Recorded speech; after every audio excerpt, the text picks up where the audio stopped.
Hello dear students, कैसे आप सभी। आई होप आप सभी बहुत अच्छे होंगे। आप सभी का स्वागत है राय स्मार्ट हिंदी यूट्यूब चैनल पर। मैं तरुणा भारद्वाज अब आपको कराऊंगी ज्योग्राफी के ऐसे क्वेश्चन जो आपको 2024 में एग्जाम में मिल सकते हैं। सेम नहीं मिलेंगे, ऑप्शन चेंज हो सकता है, लैंग्वेज चेंज हो सकती है, लेकिन यहीं से आपको बहुत सारे क्वेश्चन देखने को मिलेंगे। तो चलिए फटाफट करते हैं क्वेश्चन।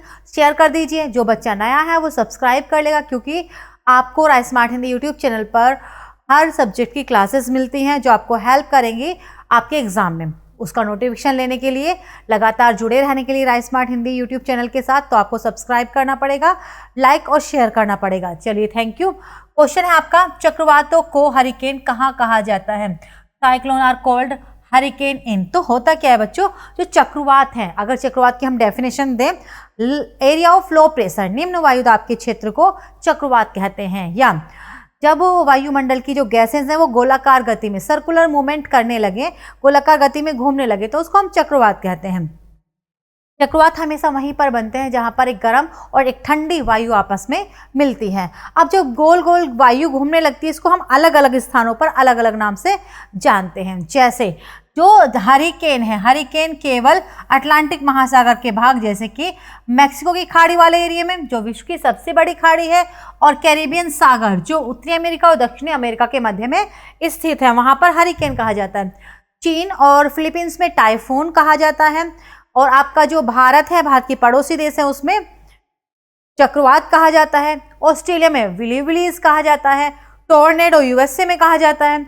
तो चक्रवातों को अलग अलग स्थानों पर हम अलग अलग नामों से जानते हैं, और यहां से एग्जाम में इंपोर्टेंट क्वेश्चन आता है। क्वेश्चन है आपका, ब्राजील की सबसे मूल्यवान नकदी फसल, the most valuable cash crop of Brazil is. तो जो फसलें होती हैं उन पर भौतिक कारकों के साथ साथ मानवीय कारक, अब सरकार की नीतियाँ, डिजास्टर, फिजिकल फैक्टर भी और बहुत सारे कारक प्रभावित करते हैं। लेकिन फिर भी हर देश की, हर राज्य की अपनी ऐसी भौतिक विशेषताएं होती हैं जो एक विशेष फसल को प्रभावित करती हैं। इसी तरह से जो ब्राजील है, ब्राजील में सबसे ज़्यादा पूरे वर्ल्ड में कॉफ़ी का उत्पादन किया जाता है, और इसीलिए जो ब्राज़ील है उसको विश्व का कहवा पात्र भी कहा जाता है। Coffee bowl of the world भी हम ब्राज़ील को कहते हैं। भारत की बात करें तो भारत में सबसे ज़्यादा कॉफ़ी का उत्पादन कर्नाटक राज्य में होता है। चाय का सबसे ज़्यादा उत्पादन असम राज्य में होता है। देखिए नेक्स्ट क्वेश्चन, कैलाश पर्वत कहाँ स्थित है? Mount Kailash is in which place या कंट्री? तो बच्चों अगर हम बात करें, ये है तिब्बत प्लेटू। तिब्बत पठार कहाँ पर है? चाइना में। ये तिब्बत प्लेटू है इस तरह का। पामीर पठार इसी का भाग है, जो कि विश्व का सबसे ऊंचा पर्वत है, हाईएस्ट माउंटेन है। इसीलिए जो तिब्बत पठार है, पामीर पठार वाला जो एरिया है, उसको हम विश्व की छत भी कहते हैं, रूफ ऑफ द वर्ल्ड भी कहा जाता है। इसी पठार पर एक पर्वत है जिससे ब्रह्मपुत्र नदी भी निकलती है, और जो कैलाश जो पर्वत है वो भगवान शिव का निवास स्थल भी है। तो कैलाश पर्वत, तिब्बत पठार, या अगर देश की बात करें तो वो चीन देश में स्थित है। तिब्बत पठार से या चीन से भारत की 3 नदियां निकलती हैं, जैसे ब्रह्मपुत्र नदी, सिंधु नदी और आपकी सतलज नदी, जो कि सिंधु की सहायक नदी है। सभी बच्चे आंसर जरूर करते रहिए। रिकॉर्डेड क्लास बेशक है, लेकिन आप हमारे साथ लाइव क्लास में भी और रिकॉर्डेड क्लास में भी आप जो ऑफलाइन वाले स्टूडेंट्स होते हैं उनकी तरह आप जुड़ें, रेगुलर रहें। हमें पहचान होती है अपने बच्चों की, हम देखते हैं हमारा किस बच्चे में लगातार इम्प्रूवमेंट होता जा रहा है। वो पहले जब भी हमारी क्लास में कोई बच्चा आता है तो वो कुछ कम क्वेश्चन का आंसर करता है या फिर पढ़ता रहता है, मैसेज टाइप नहीं करता। लेकिन मैंने देखा है हमारे बहुत सारे स्टूडेंट्स हैं, वो धीरे धीरे धीरे उनका लर्निंग ग्राफ, उनकी प्रैक्टिसिंग ग्राफ जो है वो बढ़ता जा रहा है, बढ़ता जा रहा है, और बच्चे बहुत अच्छा करने लगे हैं। आप भी करोगे, लेकिन लगातार मेहनत करने से करोगे। आपको जो पढ़ाई है वो लगातार रखनी है। क्वेश्चन है, शुक्र ग्रह का वायुमंडल किससे बना है? Venus has atmosphere made up of. अगर बच्चों हम बात करें शुक्र ग्रह, ये सूर्य से दूसरे स्थान पर है। ये सन है हमारा सेंटर में, और सेकंड नंबर पर है आपका वीनस, जबकि फर्स्ट नंबर पर है मरकरी, बुध। अब जो शुक्र है वो सबसे गर्म ग्रह भी है, हॉटेस्ट प्लेनेट भी है। पता है क्यों? क्योंकि जो हॉटेस्ट प्लेनेट है इसलिए है क्योंकि इसके वायुमंडल में CO2 की मात्रा, कार्बन डाइऑक्साइड की मात्रा बहुत अधिक है। और कार्बन डाइऑक्साइड गैस को तो आप जानते ही हैं, पृथ्वी का वायुमंडल है जो उसका तापमान या पृथ्वी का तापमान बढ़ रहा है। क्यों? CO2 की वजह से। CO2 क्या करती है? सूर्य से आने वाले तापमान को अपने अंदर एब्जॉर्व कर लेती है, जबकि प्रकृति का नियम ये है जितना सूर्य से तापमान आएगा पृथ्वी उतना वापस करेगी, लेकिन CO2 एब्जॉर्व कर लेती है, अवशोषित कर लेती है, रोक देती है, इसीलिए तापमान तो बढ़ेगा पृथ्वी का भी। और अगर हम पृथ्वी में बात करें तो पृथ्वी में इसकी मात्रा 0.03% है केवल, लेकिन इसने भी पृथ्वी का तापमान बढ़ा दिया। जबकि जो CO2 में बात करें तो 90% के आसपास CO2 है शुक्र में, तभी वो सबसे हॉटेस्ट प्लेनेट है, सबसे गर्म ग्रह है। आइए देखते हैं क्वेश्चन, विश्व के 2 सबसे छोटे महाद्वीप कौन से हैं? Which are the 2 smallest continent of the world? तो प्यारे बच्चों, आप सब जानते हैं विश्व का सबसे बड़ा महाद्वीप एशिया, सबसे छोटा ऑस्ट्रेलिया, लेकिन अब इस ऑप्शन में बताना है सबसे छोटा और सबसे बड़ा कौन सा है। सबसे 2 छोटे की बताने, तो सबसे 2 छोटे जो है ना वो आपके ऑस्ट्रेलिया और यूरोप है, क्योंकि जो ऑस्ट्रेलिया है वो सारे के सारे महाद्वीपों में सबसे छोटा है जो दक्षिणी गोलार्ध में स्थित है।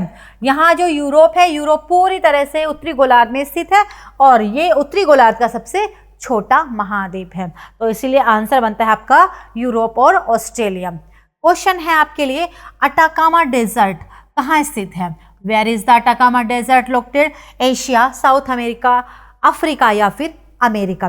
तो प्यारे बच्चों, जो अटाकामा डेजर्ट है वो दक्षिण भारत में स्थित है। और इतना ही नहीं, अटाकामा डेजर्ट इसलिए भी फेमस है क्योंकि ये पूरे विश्व में सबसे ड्राईएस्ट डेजर्ट है। गर्म नहीं बोल रही हूँ मैं, शुष्क बोल रही हूँ, ड्राई बोल रही हूँ। यहाँ के वायुमंडल में ड्राइनेस बहुत ज़्यादा है, तो ये भी एक इम्पोर्टेंट क्वेश्चन है। ड्राई है, पानी की मात्रा नहीं है। क्वेश्चन है आपका, नेपाल में गंडक नदी को किस नाम से जाना जाता है? By which name is the Gandak river in Nepal known? तो पता है, जहाँ पर नदियों का सोर्स होता है वहाँ उसका कुछ दूसरा नाम होता है और दूसरे स्थान पर जाकर नाम बदल जाता है। जैसे भारत की जो ब्रह्मपुत्र नदी है तिब्बत से निकलती है चाइना में, इसका नाम वहाँ पर सांगपो होता है, ठीक है। गंगा नदी है जहाँ पर ये निकलती है वहाँ इसका नाम भागीरथी होता है। इसी तरह से आप याद कर लीजिए, नेपाल में जो गंडक नदी है जो कि गंगा की ट्रिब्यूटरीज है, गंगा की सहायक नदी है, इसको नेपाल में नारायणी के नाम से जाना जाता है। क्लियर भाई? क्वेश्चन कैसे लग रहे हैं? तो कमेंट भी करते रहिए, कितना सीख रहे हो, क्या डाउट है।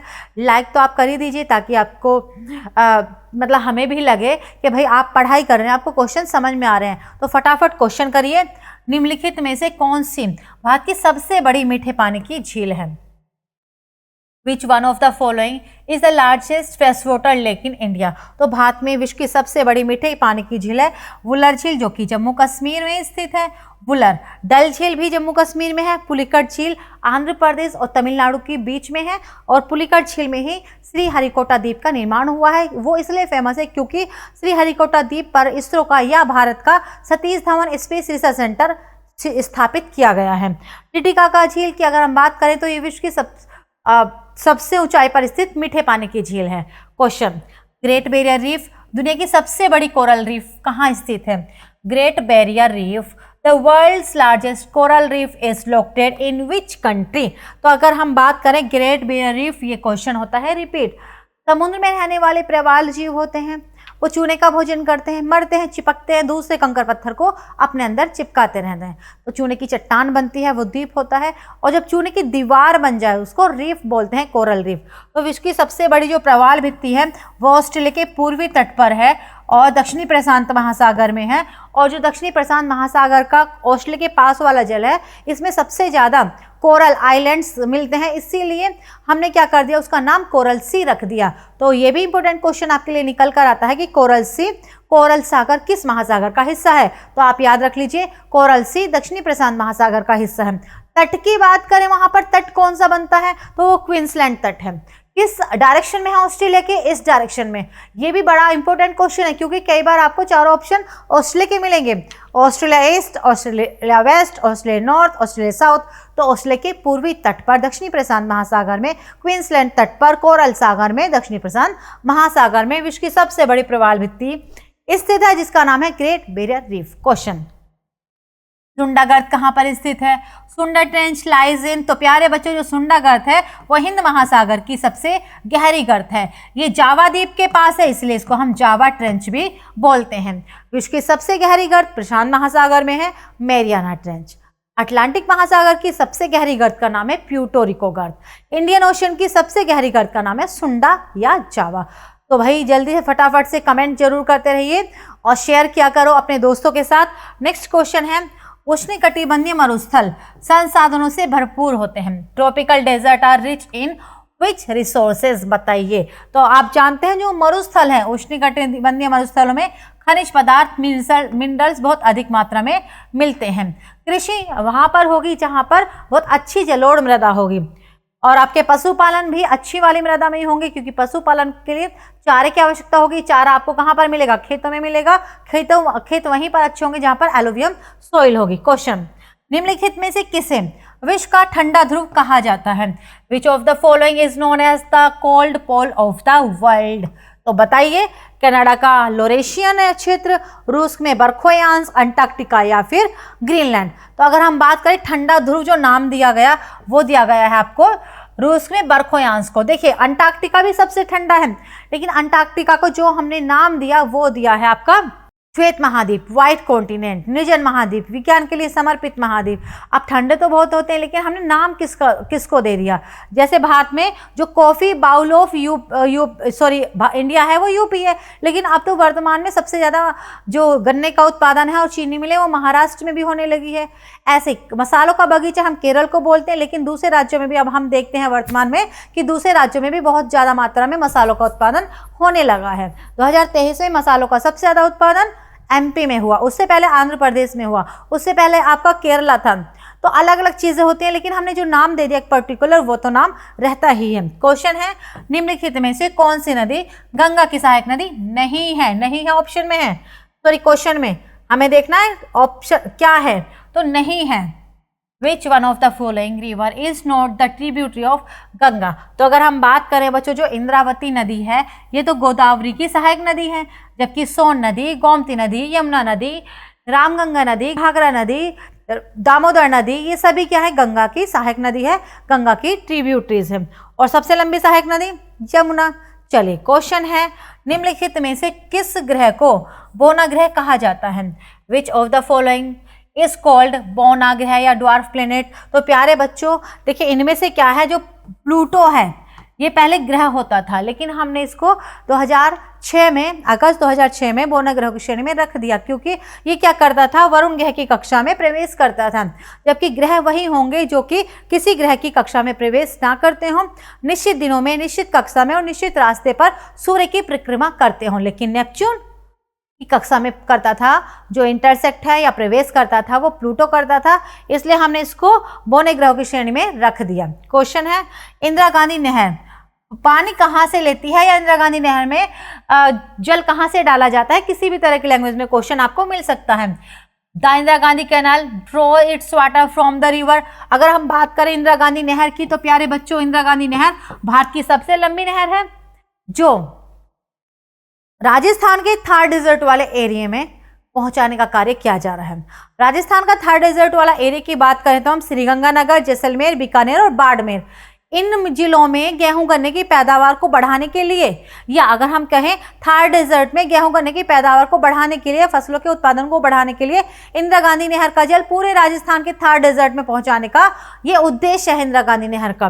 तो इंदिरा गांधी नहर जो कि भारत की सबसे लंबी नहर है, इसमें व्यास और सतलज नदी का जल हरिके बैराज नामक स्थान से डाला जाता है, और इसी की वजह से राजस्थान के श्रीगंगानगर जिले में पहली बार गेहूं और गन्ने की खेती हुई है। क्वेश्चन दूसरा देखिए, फटाफट से भाई आंसर करिए, समझ में आ रहा है नहीं आ रहा है, याद हो रहे हैं क्वेश्चन या नहीं हो रहे हैं, या कोई कंफ्यूजन है? Rice smart Hindi YouTube channel पर आपको पढ़ाया जाता है वही जो आता है एग्जाम में। क्लियर? चले क्वेश्चन है, निम्नलिखित में से किस राज्य में पश्चिमी क्षोभों के कारण वर्षा होती है? Which of the following state receive rainfall due to western disturbances? तो प्यारे बच्चों भारत में दो ऐसे क्षेत्र हैं जिनमें सर्दियों में बारिश होती है। पहला है ये आंध्र प्रदेश, सॉरी ये तमिलनाडु कोरोमंडल तट, इसमें जो सर्दियों में बारिश होती है वो लौटते हुए मानसून के द्वारा बारिश होती है। दूसरा जो क्षेत्र है वो है उत्तर पश्चिमी भारत, जिसमें अगर हम बात करें पंजाब भी पड़ेगा आपको, दिल्ली भी पड़ेगी, ठीक है। यहाँ पर जो बारिश होती है वो पश्चिमी विक्षोभ के द्वारा होती है। तो भारत में दो ऐसे एरिया हैं जहां पर रेनफॉल होती है अक्टूबर नवंबर में, लेकिन दोनों का जो कारण है वो अलग है। यहाँ बारिश रिट्रेटिंग मानसून के द्वारा, यहाँ बारिश वेस्टर्न डिस्टर्बेंसेस पश्चिमी विक्षोभ जो कि भूमध्य सागर में उत्पन्न होकर भारत की तरफ चलते हैं। क्वेश्चन है दक्षिण भारत की सबसे ऊंची चोटी कौन सी है? The highest peak of India is, अगर हम बात करें पूरे भारत की तो पूरे भारत की हाईएस्ट पीक गॉडविन ऑस्टिन, लेकिन उसको लेकर विवाद है, ट्रांसी मानने में है क्योंकि वो काराकोरम श्रेणी का भाग है। स्वतंत्र या जिस पर कोई वाद नहीं है वो कंचनजंगा जो कि सिक्किम में है। दक्षिण भारत की ऊंची चोटी की बात करें तो वो है आपकी अनाईमुड़ी, और अनाईमुड़ी कहाँ पर है? अनाईमुड़ी पश्चिमी घाट पर्वत की ऊंची चोटी है। दोदा बेटा नीलगिरी पर्वत की ऊंची चोटी है। महेंद्रगिरी पूर्वी घाट पर्वत की ऊंची चोटी है।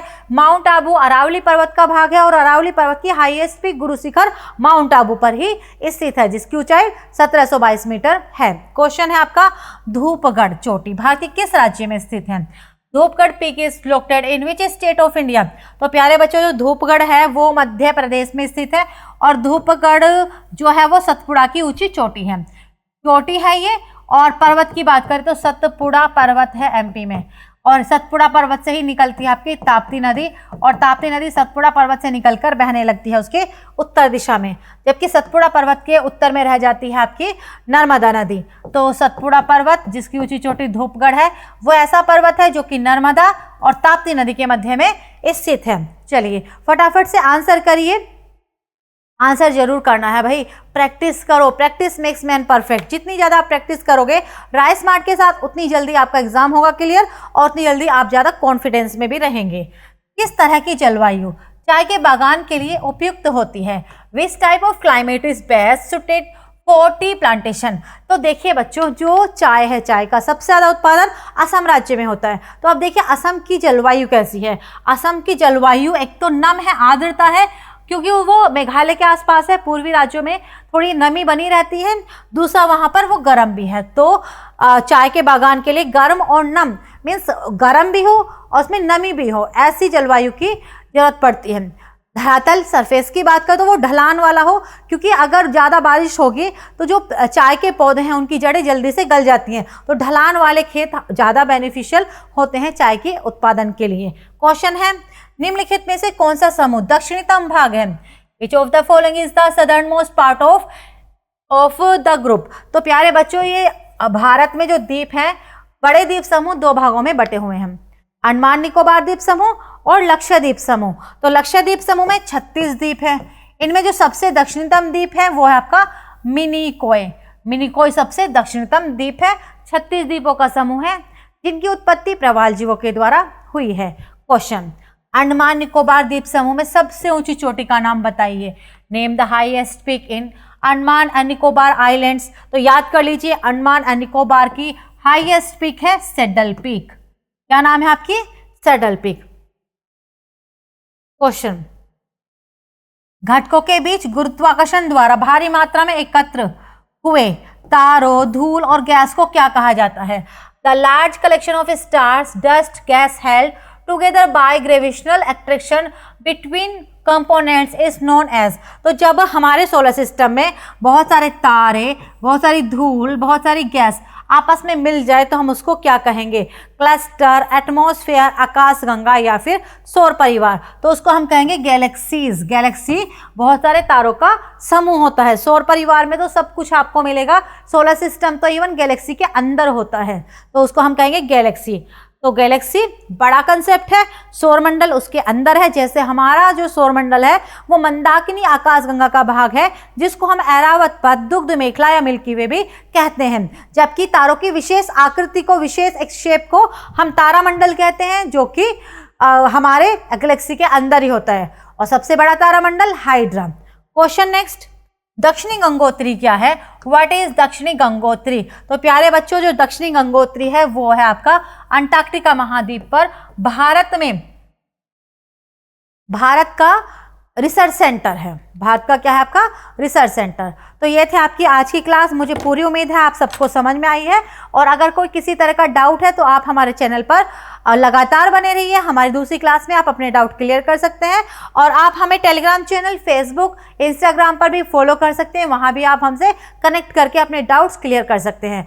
Rise smart Hindi YouTube channel पर लगातार बने रहिए क्योंकि इसी बार 2024 में आपको करना है अपना एग्जाम क्लियर और प्रैक्टिस कीजिए। मिलते हैं हम फिर नेक्स्ट क्लास में। Thank you and good luck.